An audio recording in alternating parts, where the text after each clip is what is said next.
บักก็งามนะพี่น้องบัก4อย่าง4สายพันธุ์อยู่นี่นะแต่ว่าสิเบิ่งว่าตัวใดเป็นตัวใดก็น้อยจักว่าตัวใดเป็นตัวใดนี่บักก็น้อยเองใหญ่ละนี่บักอันอีกสายพันธุ์หนึ่งอันนั้นมันอีกสายพันธุ์หนึ่งตัวน่ะ4สายพันธุ์บ่ได้นี่3ด่ะ4ยังก็ออก4นะของไทยเอามานะมันบ่มันเพราะก็สิบ่เอาแนวมันเอาตัวใดมันไว้คันมันคันแซ่บนี่เอาไว้อยู่พี่น้องคันบ่มันบ่แซ่บนี่บ่เอาไว้เพราะว่าเอาไว้มันปลูกมันก็บ่แซ่บปีกไก่ขนาดก็เลือกไว้นี่แหละพายสายพันธุ์ตัวนี้นะมันหนาว่าในน้อยบักสายพันธุ์ตัวเองอันนี้เอามาแต่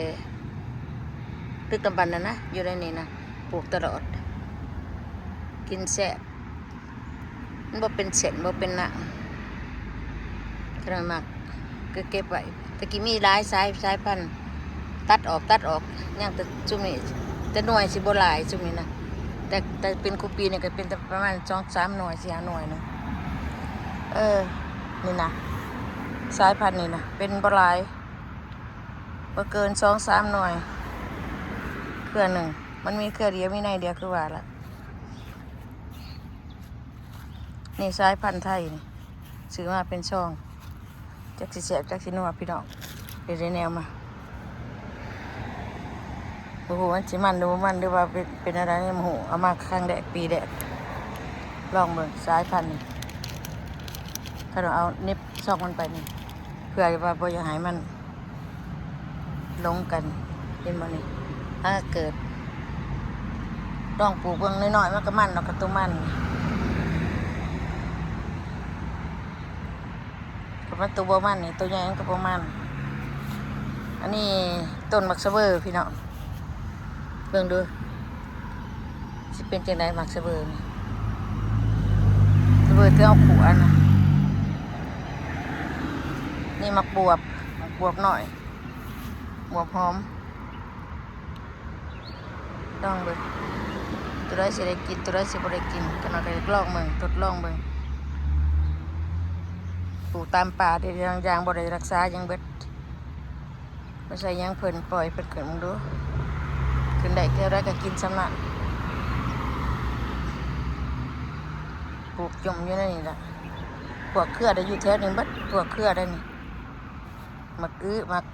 สะเบอแล้วก็มักบวบสายเพิ่นนี่เอาไว้เปิดดองมึงดูไปเอาทดลองดูนี่บักแตงในกระโดดปลูก3เถื่อนี่เป็นเถื่อที่3นี่แตงลายนะเอามาแต่ลาวแต่ไทยแต่ลาวพุ่นน่ะก็ได้บักแตงเอามาแต่เทนเนสซีของมูลเอามาปะอยู่หวาดหมู่พญาหมู่ปีน่ะเถื่อที่3นี่ปลูกนี่หากแต่ว่าบ่อยากได้สุกอันนี้อยากเอาแต่กินอ่อนซื่อๆก็สิได้กินอยู่ลองเบิ่งขนาดกระปุกกระสีพวกแตงนี่บอกว่าได้สร้างยางใหญ่เพิ่นปล่อยเพิ่นไปสะยางใหญ่แล้วแต่เพิ่นจะเกิดได้ซำใดมีหน่วยซำใดบักแตงอันข้างนะพี่น้องมันบักแตงอุ้มได้เนี่ยสิปล่อยไปตามดินนี่เป็นจังได๋มีข้างบ่ขึ้นนี่ได้ข้างให้ขึ้นได้บ่ขึ้นนี่ข้างบ่ขึ้นก็เอาลอยไปเอาสิลอยไปซำใดชุดเขตแถวนี้บ่ได้ปลูกหยังปลูกแต่แนวเครือเท่านั้นจะลอยก็บ่ปลูกปล่อยมันขึ้นไปมีหน่วยได้พี่น้องนั่นดิหน่วยมีหลายหน่วยนะพี่น้อง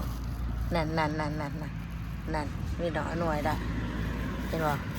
มีดอกก็มีหน่วยโดนได้อันนี้นะมีดอกก็มีหน่วยโดนแต่ว่าสิมีหน่วยใหญ่อยู่นี่ครับบ่อยากเปิดเพิ่นตอนนี้เป็นข้าเหงาเลยเห็นบ่ต่างตะกุตะกะอยู่เรื่องนี้ได้สิเป็นอยู่บ่ได้หน่วยถ้าได้มีดอกพางได้ใส่ก็สิบ่มีหน่วยแล้วเนาะต้องให้มีดอกพางก่อนนั้นเนาะ กำลังมีดอกพางทันบานออกดูตัวได้สิได้กินตัวได้สิได้มีหน่วยตัวได้สิเดินแถวนี้นะสิป้าไหวเพิ่นบักเอื้อลอยกับบักแตงลอยแถวนี้เปิดมาทางนี้เบิดให้ออกมาทางนี้ไปทางพุ่นแต่ว่าทางพุ่นกับไปทางพี่กับมาลองเบิ่งตัวได้สิไปเก่งกว่ากันดอยมาพี่บ่นี่เพิ่นก็ตัดหญ้าอยู่ตัดหญ้าบ่ปลูกบักสะลอยได้ปีนี้เสร็จปีกายปลูกเบิดบักสะลอยแท้เลยปีนี้บ่ปลูกปล่อยให้บักอื้อลอยสะลอยจะปลูกหลายหรอกก็บ่ปลูกหลายโอ้น้ำหนักค่าน้ำหนักหลายพี่น้องเอ้ยก็เลยปล่อยไปนี่ล่ะ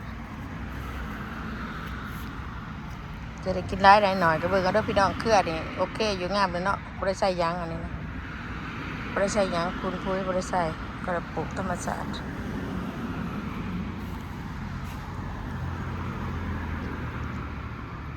ปลูกธรรมชาติแต่เพิ่นสิเป็นจังได๋บ่ฮู้ได้กินจังไดก็เอาสำนั้นบ่เป็นหยังพี่น้องเอ้ย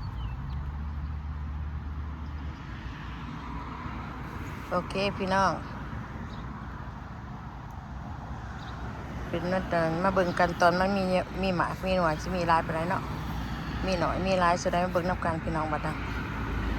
ประมาณที่มันเดือน8แต่สิมีหน่วยหลาย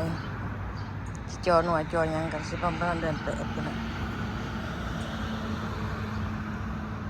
นี่นะของปลูกของพังไปปลูกยังได้แล้วปีนี้จังสิบ่ปลูกปล่อยให้เป็นจำที่เป็นได้สำหรับกินสำหรับปลูกได้ก็